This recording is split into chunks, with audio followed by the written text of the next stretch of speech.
شروع اللہ کے نام سے جو بڑا مہربان نہایت رحم والا ہے۔ طاسین، یہ قرآن اور کتاب روشن کی آیتیں ہیں، مومنوں کے لیے ہدایت اور بشارت ہے۔ وہ جو نماز پڑھتے اور زکوٰۃ دیتے اور آخرت کا یقین رکھتے ہیں۔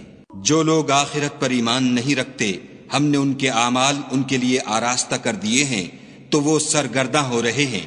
یہی لوگ ہیں جن کے لیے بڑا عذاب ہے اور وہ آخرت میں بھی بہت نقصان اٹھانے والے ہیں۔ اور تم کو قرآن خدائے حکیم و علیم کی طرف سے عطا کیا جاتا ہے۔ جب موسیٰ نے اپنے گھر والوں سے کہا کہ میں نے آگ دیکھی ہے، میں وہاں سے رستے کا پتہ لاتا ہوں یا سلگتا ہوا انگارہ تمہارے پاس لاتا ہوں تاکہ تم تاپو۔ جب موسیٰ اس کے پاس آئے تو ندا آئی کہ وہ جو آگ میں تجلی دکھاتا ہے بابرکت ہے، اور وہ جو آگ کے ارد گرد ہے، اور خدا جو تمام عالم کا پروردگار ہے پاک ہے۔ اے موسیٰ، میں ہی خدائے غالب و دانا ہوں، اور اپنی لاٹھی ڈال دو۔ جب اسے دیکھا تو اس طرح ہل رہی تھی گویا سانپ ہے، تو پیٹھ پھیر کر بھاگے اور پیچھے مڑ کر نہ دیکھا۔ حکم ہوا کہ موسیٰ ڈرو مت، ہمارے پاس پیغمبر ڈرا نہیں کرتے۔ ہاں، جس نے ظلم کیا پھر برائی کے بعد اسے نیکی سے بدل دیا تو میں بخشنے والا مہربان ہوں۔ اور اپنا ہاتھ اپنے گریبان میں ڈالو، بے عیب سفید نکلے گا، ان 2 معجزوں کے ساتھ جو 9 معجزوں میں داخل ہیں۔ فرعون اور اس کی قوم کے پاس جاؤ کہ وہ بد کردار لوگ ہیں۔ جب ان کے پاس ہماری روشن نشانیاں پہنچیں، کہنے لگے یہ صریح جادو ہے، اور بے انصافی اور غرور سے ان سے انکار کیا، لیکن ان کے دل ان کو مان چکے تھے۔ سو دیکھ لو کہ فساد کرنے والوں کا انجام کیسا ہوا۔ اور ہم نے داؤد اور سلیمان کو علم بخشا، اور انہوں نے کہا کہ خدا کا شکر ہے جس نے ہمیں اپنے بہت سے مومن بندوں پر فضیلت دی۔ اور سلیمان داؤد کے قائم مقام ہوئے اور کہنے لگے کہ لوگوں، ہمیں خدا کی طرف سے جانوروں کی بولی سکھائی گئی ہے اور ہر چیز عنایت فرمائی گئی ہے، بے شک یہ اس کا صریح فضل ہے۔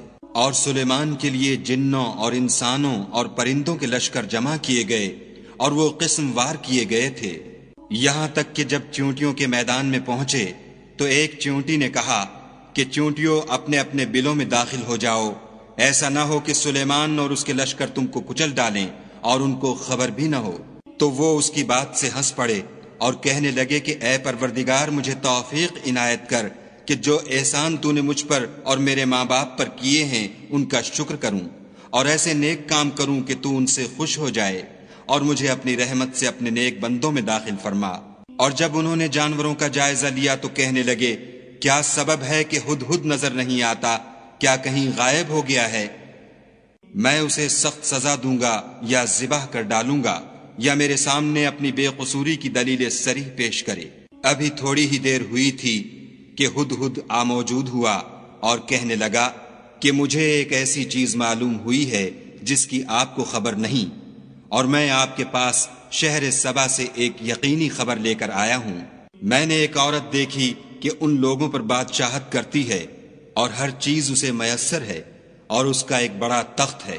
میں نے دیکھا کہ وہ اور اس کی قوم خدا کو چھوڑ کر آفتاب کو سجدہ کرتے ہیں، اور شیطان نے ان کے اعمال انہیں آراستہ کر دکھائے ہیں اور ان کو رستے سے روک رکھا ہے، پس وہ رستے پر نہیں آتے اور نہیں سمجھتے کہ خدا کو جو آسمانوں اور زمین میں چھپی چیزوں کو ظاہر کر دیتا اور تمہارے پوشیدہ اور ظاہر اعمال کو جانتا ہے، کیوں سجدہ نہ کریں۔ خدا کے سوا کوئی عبادت کے لائق نہیں، وہی عرش عظیم کا مالک ہے۔ سلیمان نے کہا اچھا، ہم دیکھیں گے تو نے سچ کہا ہے یا تو جھوٹا ہے۔ یہ میرا خط لے جا اور اسے ان کی طرف ڈال دے، پھر ان کے پاس سے پھر آ اور دیکھ کہ وہ کیا جواب دیتے ہیں۔ ملکہ نے کہا کہ دربار والوں، میری طرف ایک نامہ گرامی ڈالا گیا ہے، وہ سلیمان کی طرف سے ہے، اور مضمون یہ ہے کہ شروع خدا کا نام لے کر جو بڑا مہربان نہایت رحم والا ہے، بعد اس کے یہ کہ مجھ سے سرکشی نہ کرو اور مطیع و منقاد ہو کر میرے پاس چلے آؤ۔ خط سنا کر کہنے لگی کہ اے اہل دربار، میرے اس معاملے میں مجھے مشورہ دو، جب تک تم حاضر نہ ہو اور صلاح نہ دو میں کسی کام کو فیصل کرنے والی نہیں۔ وہ بولے کہ ہم بڑے زور آور اور سخت جنگجو ہیں، اور حکم آپ کے اختیار ہے تو جو حکم دیجیے گا اس کے معال پر نظر کر لیجیے گا۔ اس نے کہا کہ بادشاہ جب کسی شہر میں داخل ہوتے ہیں تو اس کو تباہ کر دیتے ہیں اور وہاں کے عزت والوں کو ذلیل کر دیا کرتے ہیں، اور اسی طرح یہ بھی کریں گے۔ اور میں ان کی طرف کچھ تحفہ بھیجتی ہوں اور دیکھتی ہوں کہ قاصد کیا جواب لاتے ہیں۔ جب قاصد سلیمان کے پاس پہنچا تو سلیمان نے کہا، کیا تم مجھے مال سے مدد دینا چاہتے ہو؟ جو کچھ خدا نے مجھے عطا فرمایا ہے وہ اس سے بہتر ہے جو تمہیں دیا ہے۔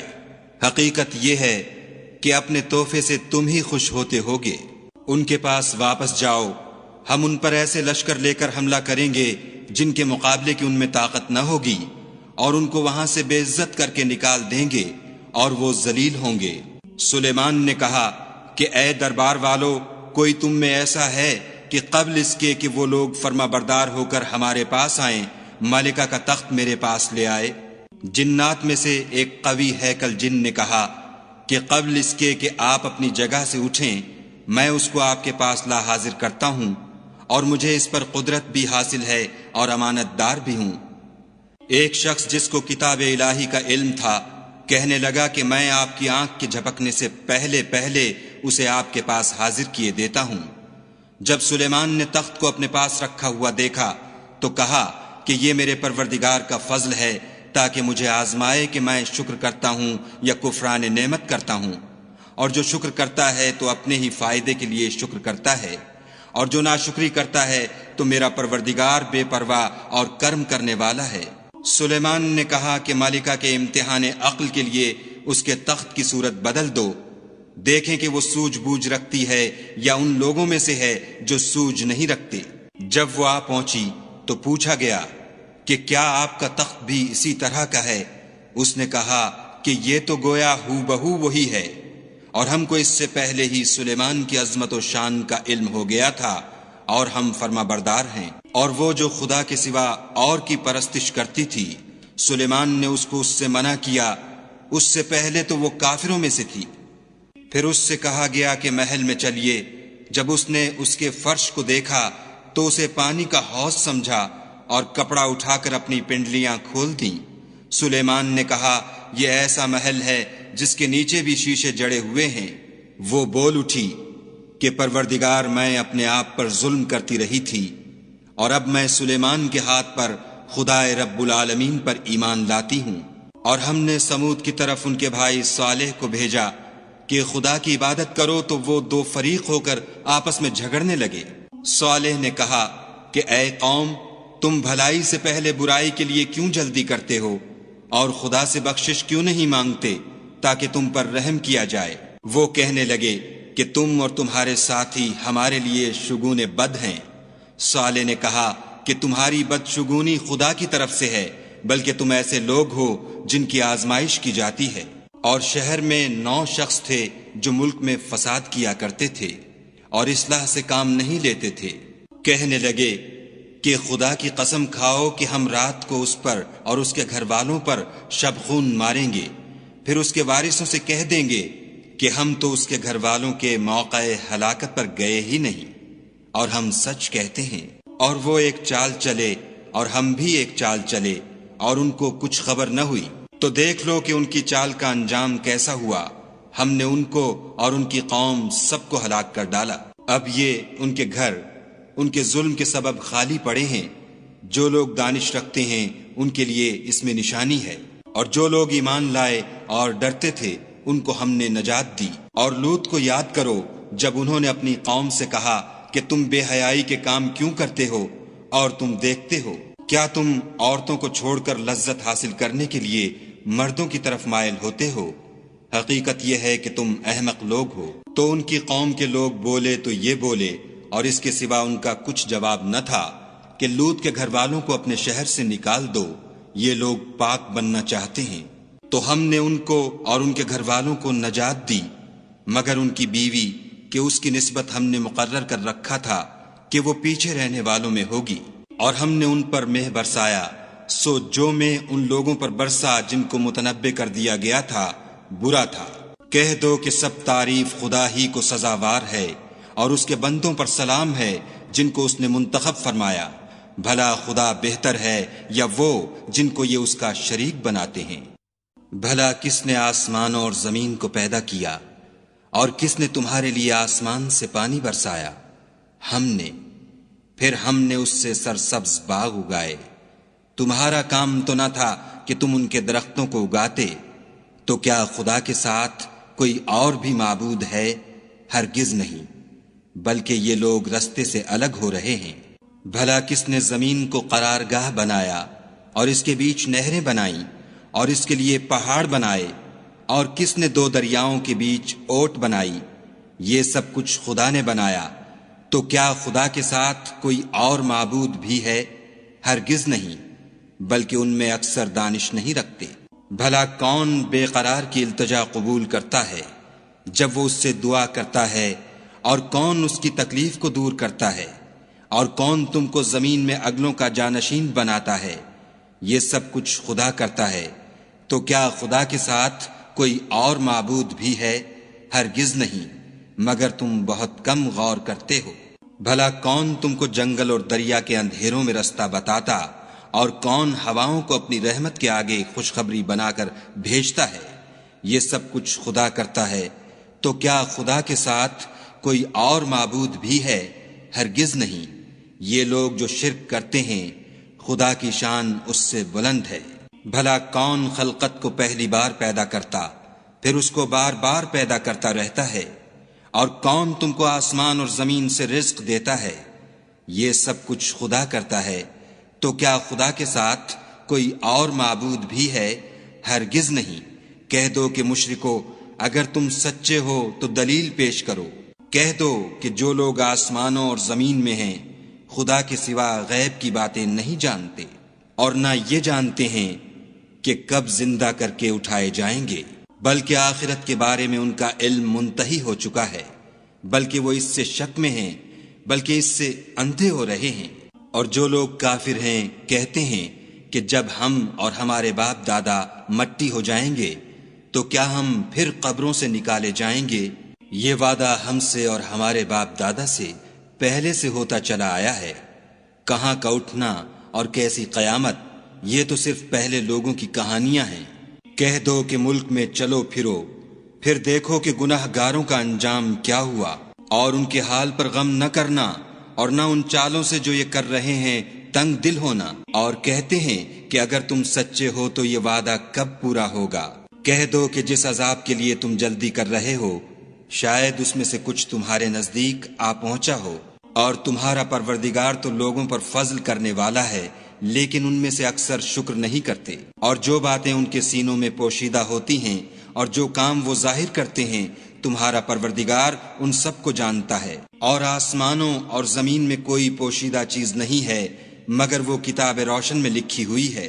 بے شک یہ قرآن بنی اسرائیل کے سامنے اکثر باتیں جن میں وہ اختلاف کرتے ہیں بیان کر دیتا ہے، اور بے شک یہ مومنوں کے لیے ہدایت اور رحمت ہے۔ تمہارا پروردگار قیامت کے روز ان میں اپنے حکم سے فیصلہ کر دے گا، اور وہ غالب اور علم والا ہے۔ تو خدا پر بھروسہ رکھو، تم تو حق صریح پر ہو۔ کچھ شک نہیں کہ تم مردوں کو بات نہیں سنا سکتے، اور نہ بہروں کو جبکہ وہ پیٹھ پھیر کر پھر جائیں آواز سنا سکتے ہو، اور نہ اندھوں کو گمراہی سے نکال کر رستہ دکھا سکتے ہو۔ تم تو انہی کو سنا سکتے ہو جو ہماری آیتوں پر ایمان لاتے ہیں اور وہ فرما بردار ہو جاتے ہیں۔ اور جب ان کے بارے میں عذاب کا وعدہ پورا ہوگا تو ہم ان کے لیے زمین میں سے ایک جانور نکالیں گے جو ان سے بیان کر دے گا، اس لیے کہ لوگ ہماری آیتوں پر ایمان نہیں لاتے تھے۔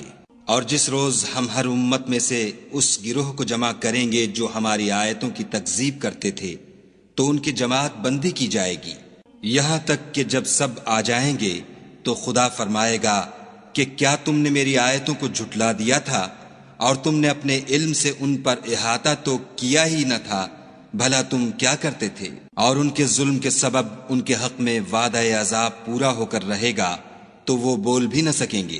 کیا انہوں نے نہیں دیکھا کہ ہم نے رات کو اس لیے بنایا ہے کہ اس میں آرام کریں، اور دن کو روشن بنایا ہے کہ اس میں کام کریں؟ بے شک اس میں مومن لوگوں کے لیے نشانیاں ہیں۔ اور جس روز سور پھونکا جائے گا تو جو لوگ آسمانوں اور جو زمین میں ہیں سب گھبرا اٹھیں گے، مگر وہ جسے خدا چاہے اور سب اس کے پاس عاجز ہو کر چلے آئیں گے۔ اور تم پہاڑوں کو دیکھتے ہو تو خیال کرتے ہو کہ اپنی جگہ پر کھڑے ہیں، مگر وہ اس روز اس طرح اڑتے پھریں گے جیسے بادل۔ یہ خدا کی کاریگری ہے جس نے ہر چیز کو مضبوط بنایا، بے شک وہ تمہارے سب افعال سے باخبر ہے۔ جو شخص نیکی لے کر آئے گا تو اس کے لیے اس سے بہتر بدلہ تیار ہے، اور ایسے لوگ اس روز گھبراہٹ سے بے خوف ہوں گے۔ اور جو برائی لے کر آئے گا تو ایسے لوگ اوندھے منہ دوزخ میں ڈال دیے جائیں گے۔ تم کو تو انہی اعمال کا بدلہ ملے گا جو تم کرتے رہے ہو۔ کہہ دو مجھ کو یہی ارشاد ہوا ہے کہ اس شہر مکہ کے مالک کی عبادت کروں جس نے اس کو محترم اور مقام ادب بنایا ہے، اور سب چیز اسی کی ہے، اور یہ بھی حکم ہوا ہے کہ اس کا حکم بردار رہوں، اور یہ بھی کہ قرآن پڑھا کروں۔ تو جو شخص راہ راست اختیار کرتا ہے تو اپنے ہی فائدے کے لیے اختیار کرتا ہے، اور جو گمراہ رہتا ہے تو کہہ دو کہ میں تو صرف نصیحت کرنے والا ہوں۔ اور کہو کہ خدا کا شکر ہے وہ تم کو عنقریب اپنی نشانیاں دکھائے گا تو تم ان کو پہچان لوگے، اور جو کام تم کرتے ہو تمہارا پروردگار ان سے بے خبر نہیں ہے۔